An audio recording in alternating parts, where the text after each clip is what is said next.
सभी दर्शकों का मैं विनय थानवी एक बार फिर से हार्दिक स्वागत करता हूं।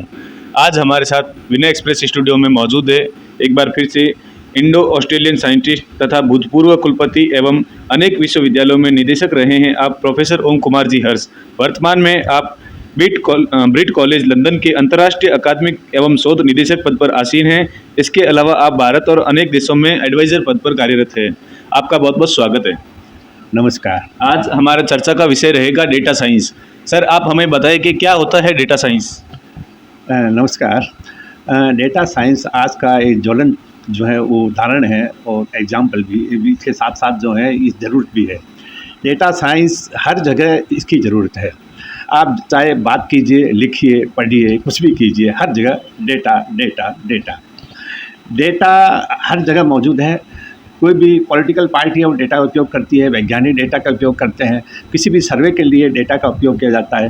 डेटा के बगैर आज का जीवन, चाहे सोशल साइट्स हो, डेटा के बगैर आज का जीवन अधूरा है। वास्तव में डेटा साइंस जो है वो ये इस तरह का विज्ञान है जिसमें हम बहुत सारे डेटा से हम निकाल के अपने उपयोगी जो प्रेडिक्शन करते हैं उनमें से उस उपयोगी ट्रेंड निकालते हैं, कुछ ऐसी डेटा निकालते हैं जो कि हमको मालूम नहीं है, जो छिपे हुए हैं। तो इसके लिए हम क्या करते हैं, इसके लिए थोड़ी सी मैथमेटिक्स की ज़रूरत है, स्टैटिस्टिक्स की ज़रूरत है और साइंस और टेक्नोलॉजी की ज़रूरत है। तो अगर हम जैसे मान लीजिए हेल्थ केयर है, तो हेल्थ केयर में हम मानते हैं कि इस तरह के डेटा जो है वो छिपे हुए जो है शरीर के अंदर हमारे यहाँ दुनिया भर की बीमारियाँ हैं और उससे सारे हम डेटा एक्सट्रैक्ट करके निकाल के बाद में कंक्लूजन निकालते हैं कि डेटा क्या है, तो उसी के आधार पर ये आधारित है। डेटा साइंस का वास्तव में क्या कार्य है, क्या काम करता है, कैसे काम करता है? वास्तव में डेटा साइंस करता यह है कि पहले हम डेटा को कलेक्शन करते हैं, इकट्ठा करते हैं और उसके बाद हम हमारे जो प्रश्न हैं वो उसमें समाहित करते हैं कि हमारा प्रश्न क्या है और उसके बाद हम जो है प्रश्न के बाद हमारे जो ज़रूरतमंद डेटा है उसको हम ऑर्गेनाइज यानी एक समूह में रखते हैं और उसके बाद हम जो है अपनी जो ज़रूरत है उसमें ट्रांसलेट यानी उसका हम रिजल्ट निकालने की कोशिश करते हैं। डेटा साइंस का कोई उदाहरण हमारे दर्शकों को आप बताना चाहिए। आज के इस आधुनिक जीवन में डेटा साइंस के बहुत ही ज्वलंत उदाहरण हैं। जैसे हेल्थ साइंस में इसका ज़बरदस्त उदाहरण है, मौसम विज्ञान के प्रेडिक्शन में इसका बहुत बड़ा उदाहरण है। और यही नहीं, हम चुनाव में प्रेडिक्शन करते हैं कि हमारे पास क्या डाटा है और उसके आधार पर हम चुनाव का भी जो है वो एक तरह से भविष्य के रूप में बात करते हैं। और इसके साथ साथ सबसे बड़ी बात यह है आजकल कि किसी को बीमारी आगे जा के ना हो, अभी उसके डेटा की क्या ट्रेंड है उसके आधार पर हम उसको बीमारी रोकने की भी कोशिश करते हैं। क्या डेटा साइंस को आईटी का क्षेत्र माना जा सकता है? निश्चित रूप से आईटी है, आईटी के साथ साथ मैथमेटिक्स, स्टैटिस्टिक्स भी है, क्योंकि आईटी एक ऐसा जो है वो टेक्नोलॉजी है जो अपने सॉफ्टवेयर बना के और सॉफ्टवेयर के पावर से और हार्डवेयर के पावर से अपने परिणाम जो लाखों और जो करोड़ों डेटा है उससे अपना जो है एक परिणाम निकालने की कोशिश करता है। इसलिए निश्चित रूप से आईटी की ज़रूरत है और साथ साथ मैथमेटिक्स और स्टैटिस्टिक्स की भी ज़रूरत है। डेटा साइंस में अध्ययन कौन कौन कर सकता है, किस क्षेत्र के लोग, विद्यार्थी, स्टूडेंट्स इसमें आ सकते हैं? मेरे हिसाब से डेटा साइंस का अध्ययन तो कोई भी कर सकता है, लेकिन आमतौर से हम जानते हैं जो स्टेम स्टूडेंट विद्यार्थी होते हैं, जो साइंस, टेक्नोलॉजी, इंजीनियरिंग और मैथमेटिक्स, इसको हम स्टेम कहते हैं, वहाँ के जो विद्यार्थी हैं उनके लिए बहुत उपयोगी है। अगर ये विद्यार्थी नहीं है तो अगर उनको मैथमेटिक्स का थोड़ा अच्छा ज्ञान है तो वो कुछ सीमा तक तो डेटा साइंस सीख ही सकते हैं। इसलिए डेटा साइंस के लिए जो है हम जितने भी क्षेत्र हैं आजकल सब जगह उपयोग है और उसके हिसाब से उसकी लॉजिक, उसका मैथमेटिक्स या उसकी रिलेटेड साइंस और टेक्नोलॉजी की आवश्यकता है। डेटा साइंस का क्या भविष्य है और क्या टूल इसके काम में आ सकते हैं? देखिए, आज के इस ज़माने में जो है हम हर साल, आप गूगल की बात कर रहे हैं, हम सोशल साइट की बात कर रहे हैं, हर साल पता नहीं कितने डेटा बढ़ते हैं। अब वो जो डेटा है वो ट्रिलियन से भी ज़्यादा है, हर साल बढ़ते हैं और उस डेटा के आधार पर उस सब जो कलेक्शन ऑफ डेटा है, इन समूह जो डाटा है उसके आधार पर हम रिजल्ट निकालना जो है वो आसान नहीं है। इसके लिए हम डेटा साइंस का सहारा लेते हैं।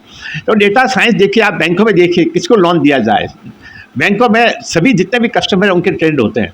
आप चुनाव में जाइए, इसकी सर्वे की क्या ज़रूरत है, आप बिजनेस पे जाइए आगे क्या होने वाला है, आप किसी भी मार्केट पे चले जाइए या किसी संस्थान में चले जाइए, डाटा साइंस जो वैज्ञानिक है उनकी बहुत ज़रूरत है। और आज पूरे विश्व में डाटा वैज्ञानिकों की बहुत लार्ज तादाद में आवश्यकता है। ये अपने डेटा साइंस की डिमांड के बारे में थोड़ा और विस्तार से बता सकते हैं? डेटा साइंस जो है वो, चूँकि आज कोई एम्प्लॉयर, कोई भी जो है वो कोई भी जॉब में जब आदमी जाता है या विद्यार्थी लिया जाता है, तो सबसे पहले ये सिखाया जाता है कि आप किसी एक पर्टिकुलर क्वेश्चन को लें, आप जैसे एक क्षेत्र को लें। मान लीजिए आप ये क्षेत्र लेते हैं हेल्थ, तो हेल्थ क्षेत्र में क्या है कि हेल्थ क्षेत्र में हम जो प्रेडिक्शन करते हैं, बताते हैं किसी पर्टिकुलर बीमारी के बारे में, तो वो उसके पिछले जो पुराने ट्रेंड है, ट्रेंड का मतलब है कि कितने मरीज हुए और उनके बाद कौन कौन सी बीमारियाँ थी, और उन मान लीजिए हमने 1 लाख 2 लाख मरीज हैं, उनका हमने सर्वे किया और उनके ट्रेंड निकाले, उसके लिए हमारे पास सॉफ्टवेयर हैं और उन सॉफ्टवेयर की सहायता से हमने ट्रेंड निकाला। तो इस वर्तमान में जिस रोगी का हम परीक्षण कर रहे हैं, वो ट्रेंड उससे कितना मिलता जुलता है और उसका भविष्य में इस बीमारी से आगे क्या संबंध हो सकता है। डेटा साइंटिस्ट कैसे बना जा सकता है, इसमें भविष्य में विद्यार्थियों के लिए क्या स्कोप है, कोई काम करना चाहिए? अभी जो एज ए डेटा साइंस की बात करें, वैसे तो हम 12th पास कर भी इस क्षेत्र में बहुत सी विश्वविद्यालय और बहुत से जो संस्थान है इस पर अपना जो है डिग्री या डिप्लोमा दे रहे हैं, पर अगर इसलिए बैचलर डिग्री हो, चाहे साइंस में हो, चाहे मैथमेटिक्स में हो, चाहे टेक्नोलॉजी में हो, इससे रिलेटेड हो, तो हम जो है आगे अपने भविष्य के बारे में सोच सकते हैं।